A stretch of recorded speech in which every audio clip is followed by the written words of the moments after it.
à la demande de Stéphane, et surtout pour que vous compreniez bien mon propos, je suis inspecteur général depuis 2 ans déjà depuis 1 an, j'ai été détaché de ma fonction d'inspecteur général pour aller occuper une fonction d'expert de haut niveau auprès du ministre de l'Éducation nationale et de la ministre des Sports et des Jeux olympiques et paralympiques comme référent ministériel aux Jeux olympiques et paralympiques. Donc la mission, elle est très simple. Vous êtes entre le ministère de l'Éducation nationale et le ministère des Sports. Certains jours, vous êtes un trait d'union. D'autres jours, vous êtes un punching ball. C'est ce qui va nous mettre un petit peu dans l'ambiance de ce que des éléments de réponse à la question que m'a posée Stéphane, d'essayer de voir comment ces Jeux olympiques et paralympiques, au final, interfèrent de manière générale avec l'éducation, parce que je vais dépasser le propos de l'éducation physique et sportive. Et ensuite, évidemment, quel impact pour la discipline éducation physique et sportive, puisque on va dire que c'est celle qui est le plus proche des Jeux olympiques. Voilà, et donc c'est pour ça que je mets dans le sous-titre de mon intervention, c'est peut-on parler véritablement d'un impact des Jeux olympiques et paralympiques pour l'éducation physique et sportive. Donc un impact pour l'éducation physique et sportive. Y a-t-il un sens à considérer qu'il peut y avoir un trait d'union entre un événement planétaire, commercial, voilà, un spectacle sportif, et enseigner, et un enseignement obligatoire à l'école et dans l'école de la République chez nous en France.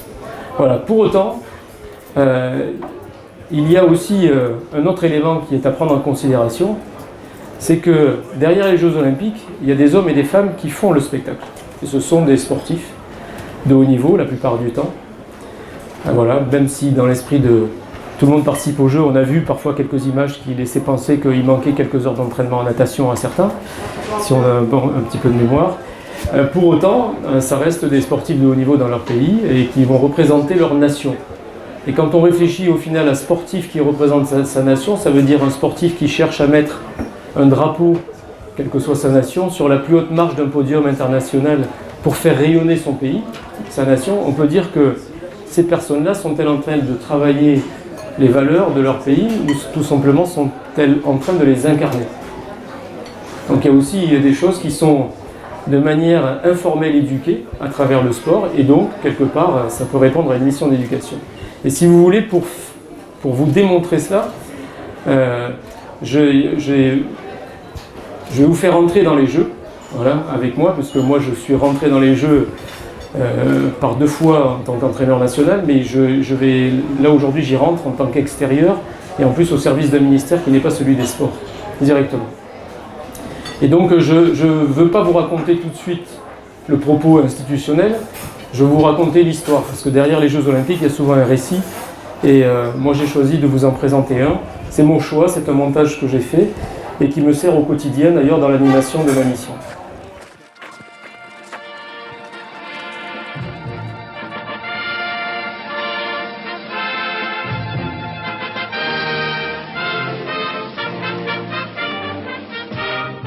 J'étais le plus novice, j'étais le seul type qui n'avait jamais fait de marathon. Vous voyez, j'étais tout nouveau, quoi. Mais je crois que c'est bon, le marathon, il ne faut pas savoir ce que c'est. C'est tellement terrible que quand on le sait, on a toujours la frousse.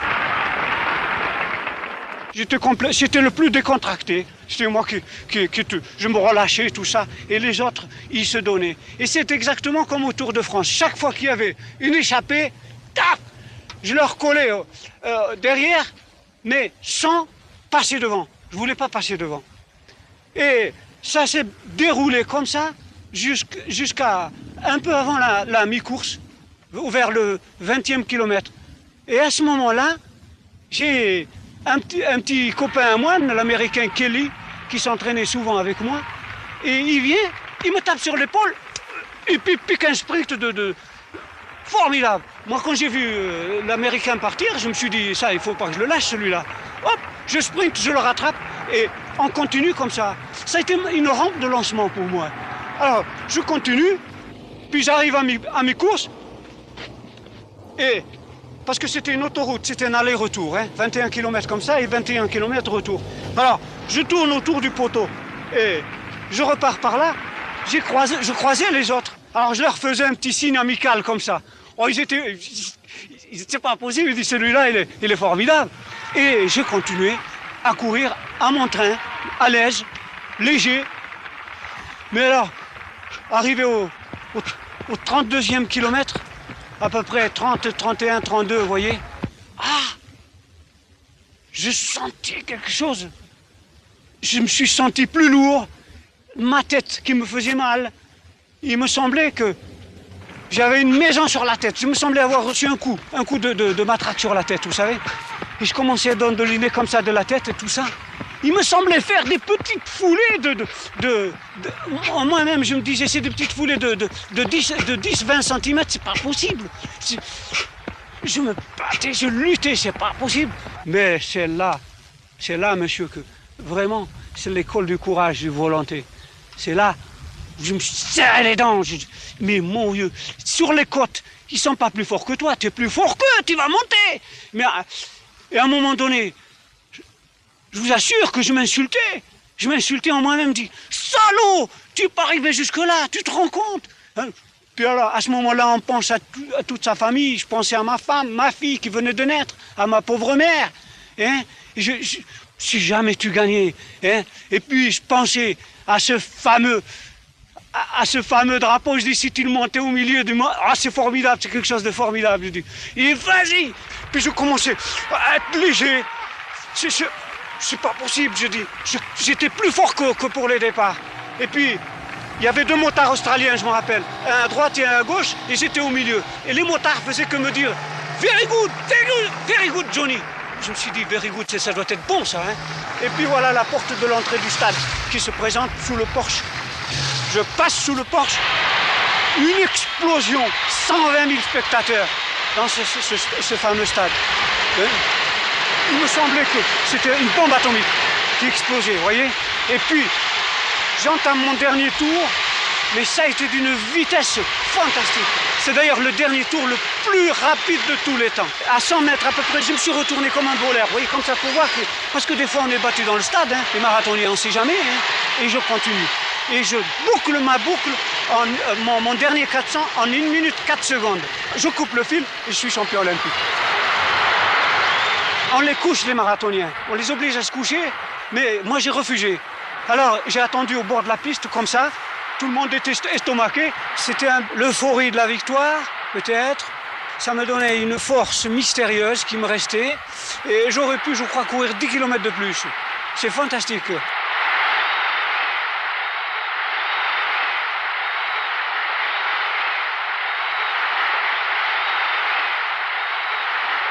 Je suis fier d'être né en Algérie. C'est ma mère de naissance, mais j'étais fier surtout pour la France. Parce que je me disais, tu as mérité de ton pays adoptif. Tu t'es battu au front pour lui, et là, tu viens de lui donner autre chose. Et ça, c'était le plus beau jour de ma vie, ça. Je me souviens, en juillet 2004, j'ai passé une après-midi chez Alain Mimoun. Après l'interview, il a demandé à sa femme d'ouvrir une bouteille de champagne. On s'est installé dans son jardin. On a parlé de Melbourne, du général de Gaulle, de la France, et bien sûr de Mimoun.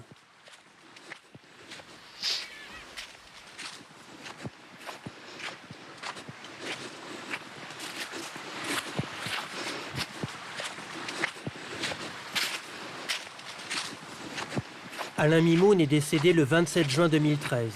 Il avait 92 ans. Il reste un champion pour l'éternité.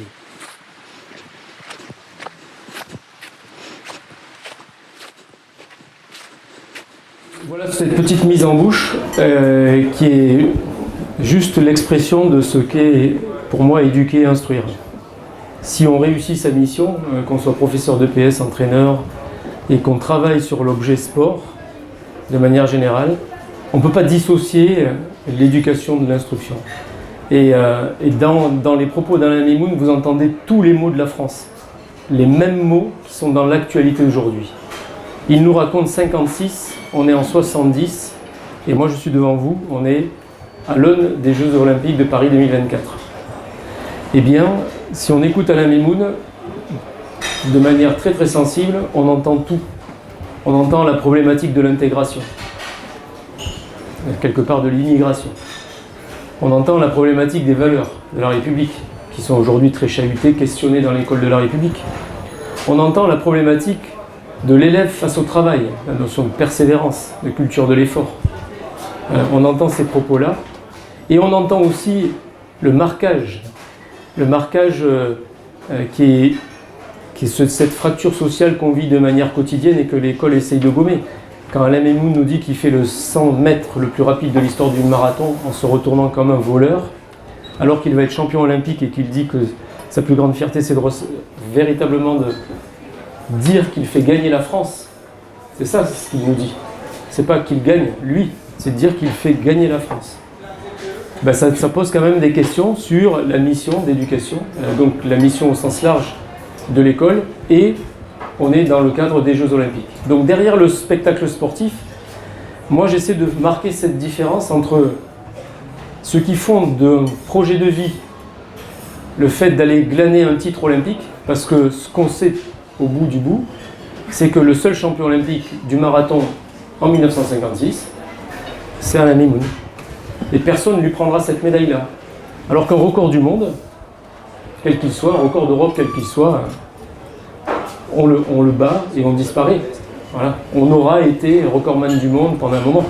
On regarde Renaud Lavillenie par exemple, et qui a disparu derrière Duplantis aujourd'hui, qui se remplace lui-même d'ailleurs dans les records pour l'instant en étant intouchable.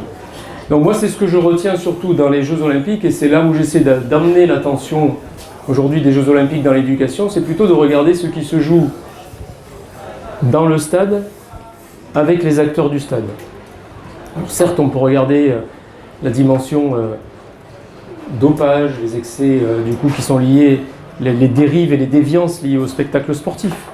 Ah, ça il y en aura toujours, il y en a toujours eu. Mais on voit aussi apparaître des choses plutôt intéressantes, les évolutions technologiques, des matériels, par exemple. Ça aussi c'est intéressant, qui fait que le spectacle est de plus en plus spectaculaire. Voilà, ou les formes de jeu et les évolutions qui apparaissent aujourd'hui. Les compétitions par équipe mixte, par exemple, est une avancée aussi notable dans les Jeux Olympiques, dans l'ère de ce nouveau siècle, qui ne peut plus être ce qu'il a été avant, et qui ne peut plus être ce qu'il a été juste encore hier, et qui entre aujourd'hui dans cette dimension sociale et sociétale qui fait que les Jeux ne peuvent pas être à part, complètement à part, un peu comme on pourrait faire un parallèle avec notre discipline. Pour autant, si je repositionne les Jeux dans le temps des Jeux, j'essaie de faire un parallèle avec l'éducation. Ça m'intéresse aussi parce qu'au final, rien ne différencie le fait d'accueillir les Jeux Olympiques quand on ne les a pas eu depuis 100 ans que construire tout simplement un projet d'éducation et d'instruction à l'école qui peut être porté par le professeur de PS, mais généralement sur les questions de sport c'est quand même lui qui est convoqué, mais que de manière générale qui est le projet de l'établissement, le projet de l'école, le projet tout simplement de l'éducation nationale. Et on est exactement dans ça, c'est-à-dire que ça part d'une idée, d'un rêve. Ici, rappelez-vous, on rêvait des Jeux au début de l'aventure, pour ensuite véritablement construire ce projet de candidature, gagner la candidature et faire vivre les Jeux. Parce que les Jeux, en fait, la véritable compétition, elle commence le jour où vous êtes désigné. C'est toujours pareil. Et là, moi, ça me renvoie au mot de Yannick Noah qui nous disait le plus dur, c'était pas de gagner Roland-Garros, c'était de rester le vainqueur de Roland-Garros. Et il n'a pas réussi. Donc il a disparu derrière, au fil du temps. Il a existé un petit peu dans la haute performance, mais il n'a jamais regagné Roland-Garros. Et donc le plus dur, c'est véritablement de durer à partir du moment où on vous a confié la victoire, quelque part, vous avez le flambeau dans les mains. Et donc c'est ce que fait Paris 2024 aujourd'hui, mais il ne le fait pas seul, évidemment, parce que accueillir les Jeux, c'est une aventure nationale, et la volonté, je dirais, positive de Tony Estanguet, dans son propos initial, ça a été de dire les sportifs doivent être au cœur des Jeux. Et je le suis pleinement là-dedans, parce qu'il y a qu'eux qui pourront parler de véritablement ce qu'est le sport, le vrai sport, celui qu'ils vivent au quotidien, qu'ils ressentent au fond d'eux-mêmes, avec les succès, les réussites, les défaites, les échecs. Voilà. Tout ça, ça se mélange chez eux, et c'est ce qui fait qu'ils sont des personnes à part entière, mais aussi entièrement à part, parce qu'elles ont le souci du détail, elles ont la culture de l'effort, de l'abnégation, de l'engagement au long cours, voilà, de la capacité à se redresser, voilà, mais de jamais rentrer dans les ruptures fortes, sauf quand la blessure vous y oblige. Mais sinon, ce sont des gens qui se relèvent à chaque fois, et ça c'est plutôt intéressant du point de vue des valeurs. Donc cette idée que met Tony Estanguet de faire vivre les Jeux au cœur des Jeux avec les sportifs est une excellente idée. Derrière, le deuxième levier qu'il donne à l'ambition olympique, c'est de construire un héritage pour la jeunesse, pour transformer la société, parce qu'il considère que ce qui se passe aujourd'hui à l'âge adulte, eh bien, c'est déjà du dépassé, et que ce qu'on pourra transformer se fera à la condition de le faire chez les plus jeunes. Et à partir du moment où il dit ça, il sait qu'il convoque l'école. Il ne sait pas comment, mais il sait qu'il va convoquer l'école. Ce qu'il ne savait pas à ce moment-là, c'est qu'il allait surtout convoquer les professeurs de PS. Mais donc du coup, il convoque l'école dans sa dimension transformation et pour servir la transformation globale qu'il visait à ce moment-là, c'est transformer le regard de la société sur le sport. Et pour la petite histoire, Tony Estanguet, c'est juste le frère de 2 professeurs de PS et d'un père professeur de PS. Donc il a baigné dans cette culture sportive, mais surtout une culture sportive scolaire qui s'est construite dans l'école en regardant travailler son père et ses frères, certainement. Et donc il y a des échanges plutôt intéressants dans cette famille de garçons, plus. Où, à un moment donné, dans l'histoire des Estanguet, si vous la connaissez un peu, Tony et Patrice étaient 2 sélectionnables au jeu, et que ça s'est joué sur la dernière manche de qualification. Voilà. Et c'est Tony qui est allé au jeu, qui était le plus jeune des frères, alors que Patrice ambitionnait d'y aller. Donc vous voyez que le droit d'aînesse n'a pas fonctionné. Voilà, donc l'État s'empare aussi des Jeux, et se dit que les Jeux, on ne peut pas les laisser sur le côté, vivre par un comité d'organisation, puis surtout, vous savez que les Jeux Olympiques, c'est une marque privée, dont le CIO est propriétaire, et donc derrière, d'avoir un État qui va à la traîne juste pour donner de la subvention. Donc l'État dit non, on ne va pas y aller comme ça, et on va aussi nous s'engager, même si on représente un tout petit pourcentage du budget global, on va s'engager, parce que le pouvoir public a cette force-là, c'est de toucher tous les publics, à tous les endroits, à tous les moments, avec les différents ministères. On va aller de l'enfance à l'âge adulte, en prenant des valides aux handicapés. Voilà, on va donc croiser tous les publics, puisque l'État, en France, on a cette chance-là de le voir à peu près présent partout. Donc le président de la République se saisit des Jeux et lui, il dessine 2 opportunités pour les Jeux Olympiques. Celle de faire de la France une nation sportive. Donc il suit le message de Tony Estanguet et il dit « Je vous accompagne dans la transformation de la société et je considère, moi, que la France a besoin d'être un peu plus sportive. » Tout cela est étayé par tout ce que vous connaissez déjà, c'est-à-dire au-delà des sondages d'opinion, c'est les réalités que nous font les différentes organisations qui sont plutôt d'ailleurs dans le champ de la recherche et de l'associatif, qui nous alertent sur l'état de santé de la population, de la sédentarisation de la population. Et en regardant bien, on se rend compte que y a des choses qui sont en train d'arriver dans la société et qui n'existaient pas hier, comme par exemple un diabète de type 2 qui normalement apparaissait à l'âge de 40 ans. Et bien aujourd'hui sont concernés des jeunes de 15 ans, 16 ans, par ce type de diabète, alors que ça n'existait pas avant. Voilà, donc tous les acteurs, on pourrait dire du lobby du médecin sportif, sont venus dire au président de la République qu'il était important d'agir et d'agir très vite et le plus tôt possible. Donc, on y va, on veut faire de la France une nation sportive. Le deuxième, c'est de se dire, on a les Jeux à Paris, ce serait dommage quand même qu'on ne soit pas dans le top niveau des médailles. Un peu plus de réserve là-dessus, 80 médailles annoncées au départ, rappelez-vous. Et bizarrement, si on dit on veut gagner en France, ce qui fait gagner, c'est plutôt des éléments de stabilité, d'optimisation de la performance. Quand on travaille dans le haut niveau, on le sait. Et là, bizarrement, pour gagner en France, on a une transformation totale de la gouvernance du sport en France sur l'Olympiade qui nous amène aux Jeux de Paris 2024. Donc, on va voir, était-ce un électrochoc? On le saura demain. Voilà, en juillet prochain, et on le saura, si on a bien fait de créer une agence nationale du sport qui gérait la haute performance, qui libérait les budgets, qui libérait les contrats, qui faisait qu'on allait pouvoir recruter à l'étranger pour essayer de faire rayonner la France du sport. On verra bien, pour l'instant on ne le sait pas. Ce qu'on a vu, c'est quand même à un moment donné, dans cette même Olympiade, on a vu une nouvelle organisation territoriale de l'État qui a fait que le ministère de l'Éducation nationale a absorbé tout le réseau territorial du sport, qui relevait du ministère des Sports. Et là, tergiversation, vous le savez bien, dans les territoires, il y a deux grandes autorités, il y a un recteur et un préfet. Et les recteurs et les préfets, logiquement, ils avaient des périmètres très très définis et personne ne marchait sur les plates-bandes de l'autre. Aujourd'hui, dans les missions du préfet, il y a la gestion du sport, mais le recteur a sous son autorité des départements avec des DAZEN, et les DAZEN, eux, ont absorbé les services départementaux de l'engagement, de la jeunesse et des sports. Donc voilà, qui commande? Et ça parle du développement du sport. Donc ça nous renvoie au premier objectif, bizarrement, de faire de la France une nation sportive, et puis en se disant, mais ok sur la performance, mais quid du développement? Donc on a, dans une situation incertaine, et on verra les résultats à Paris, moi je ne les connais pas, par contre ce que j'observe c'est ce constat-là.